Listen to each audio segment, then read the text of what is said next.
Hi guys, I am Oluwalanu and I am in Benin City today, and we are checking out the Benin Moat, the famous Benin Moat, and here it is. You can see the depth. We'll take a walk. We're going to walk there. No, we're not going. As you can see, that's the hillside of the moat. Wow. And that's the depth. But you will see this depth is not the original depth, because over the years, there's been a lot of erosion, environmental factors which have affected. Yeah. You see? Okay. And then you can see the fauna and the flora. Well, you may not be able to see the fauna, but you can see the flora. What's the fauna? The animals. There are animals inside? Oh, well, there used to be. Oh, wow. But right now...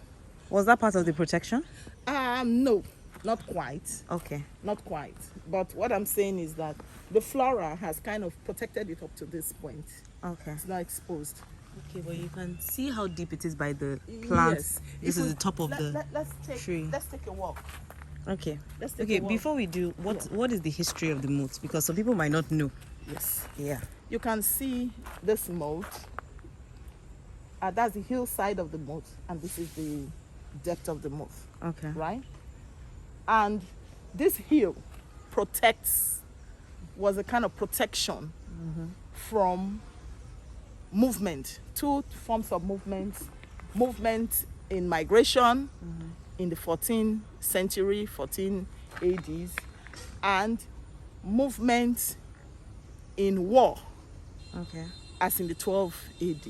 Now, the moat is a concentric circle around the Benin city, then the empire, the Benin Empire, and it was constructed in during two great eras, the time of Oba Ogwola around the 12th century AD, and the time of Oba Ewari, the first, that was in the 14th AD.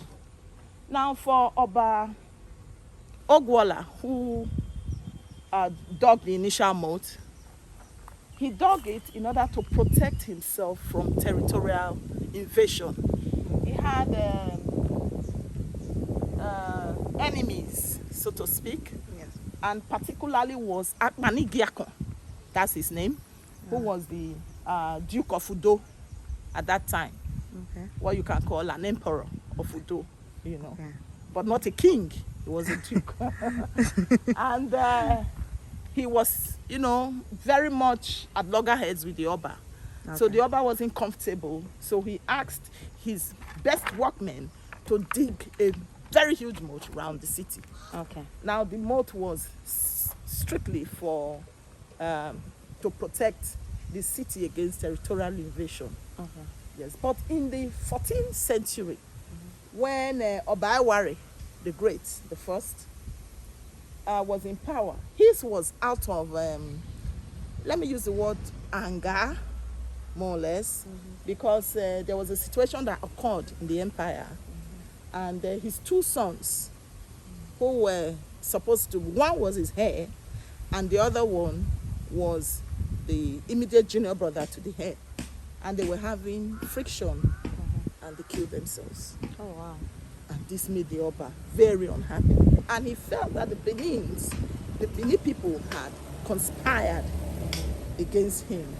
Why didn't nobody came and told him that there was some issues between his two sons, who of course were not living with him. The crown prince wasn't with him. Yes. And the younger one wasn't also with him. The king wasn't happy. Yes. Yes.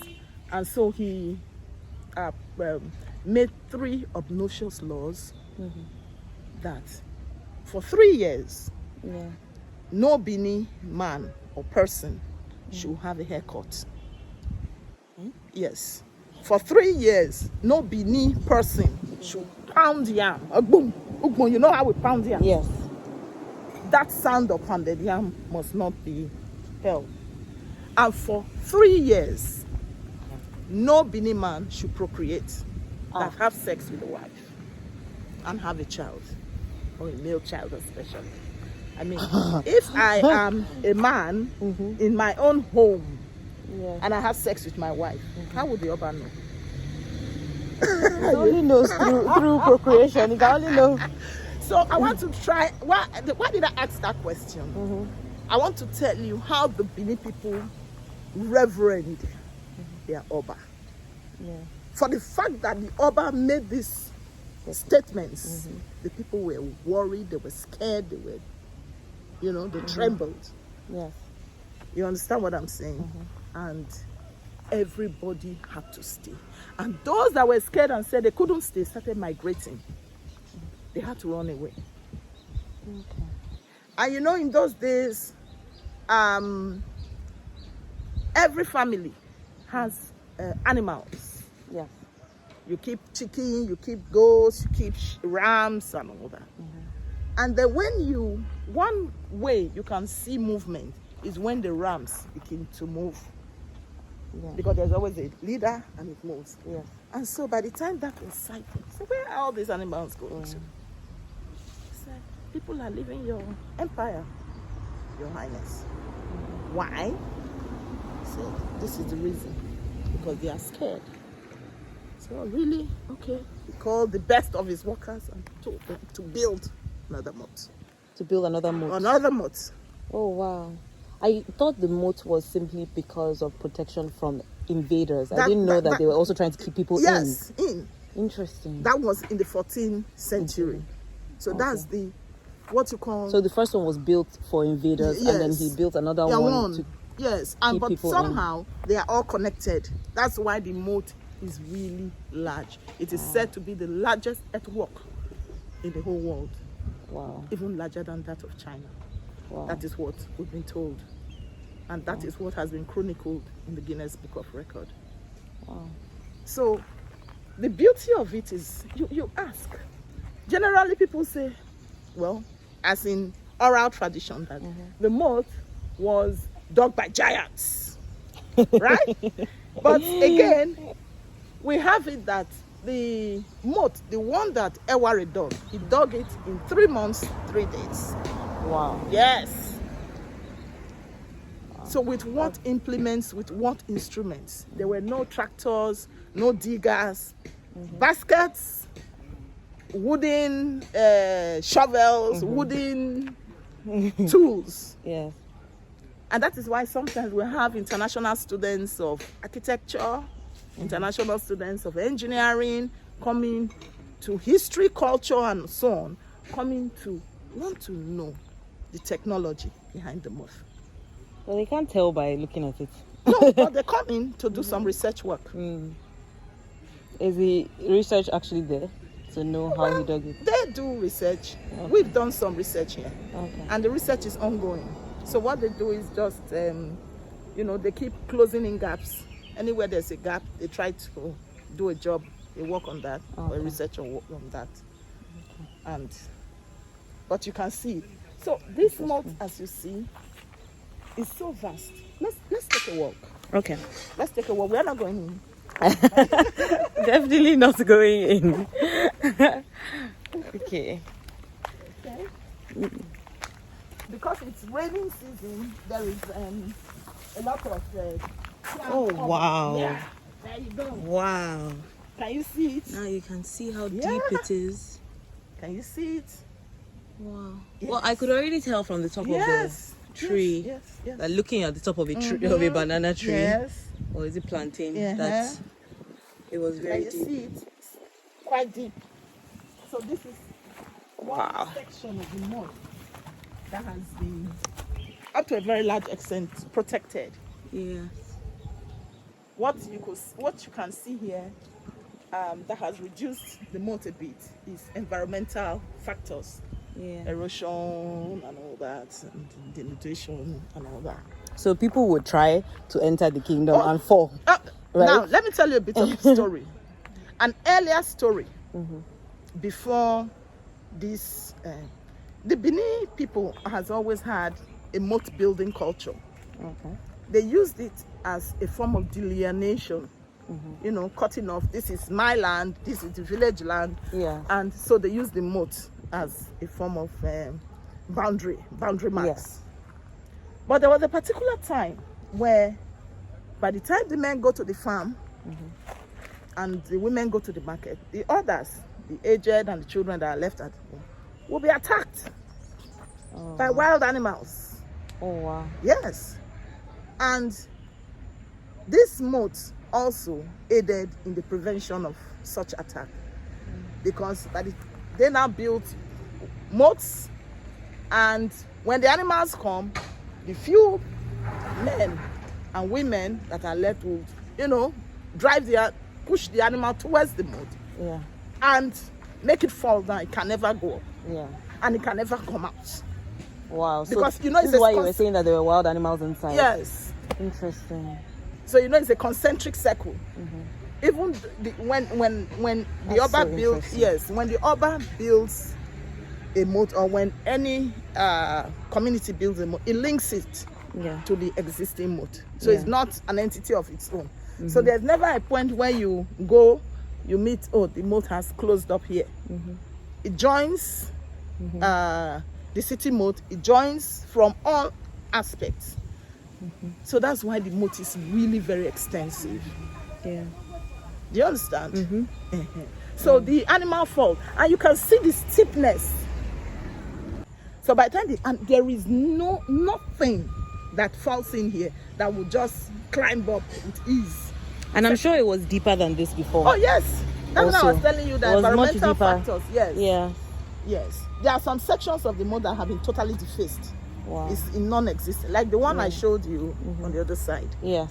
You could see that one you can even walk out. Yeah, you can see some the depth level is it's different. So in some areas you find that the sand, the red laterite has been dug off by individuals building houses, toilets, shops, like that. Yes, you see that especially at the third junction. You understand what I'm saying? Yes, I understand. So, but this particular one and a few others marked out has been, protected up to a very large extent. Yeah. Interesting.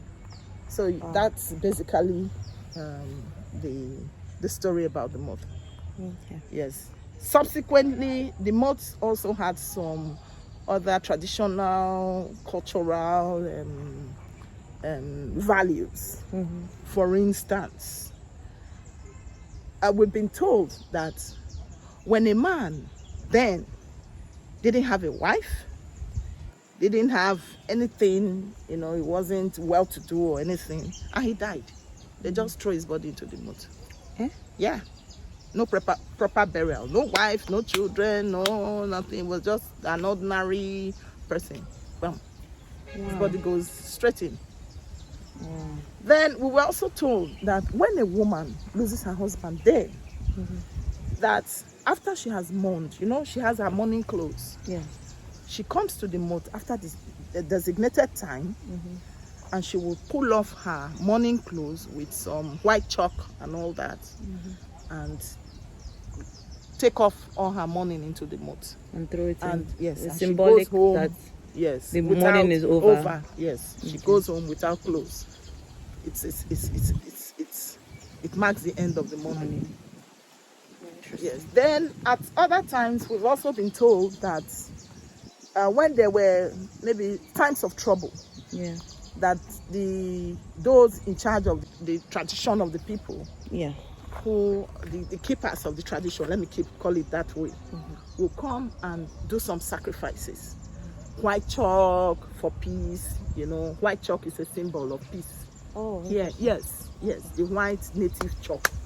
Okay. Yes, the white native chalk is a symbol for peace. Okay. If there is trouble, if the place is troubled or the family is troubled, you see them, they will grind, like that. It's all a mark for peace, for prosperity and all that. So they do that in the moat to ward off any troubles and yes. So those are some of those significant values that gives the moat its authenticity, that makes the moat what it is today. But you know how the culture is evolving, changing and all that. People don't believe, people say this or but this is our culture. This is what we have. This is what we want to behold. This is our heritage. It's not what we want to throw away at our time. Yes, definitely not. Yes. So that's for that. And we're off, seeing the Benin Moat. It's quite deep, but very interesting. Bye.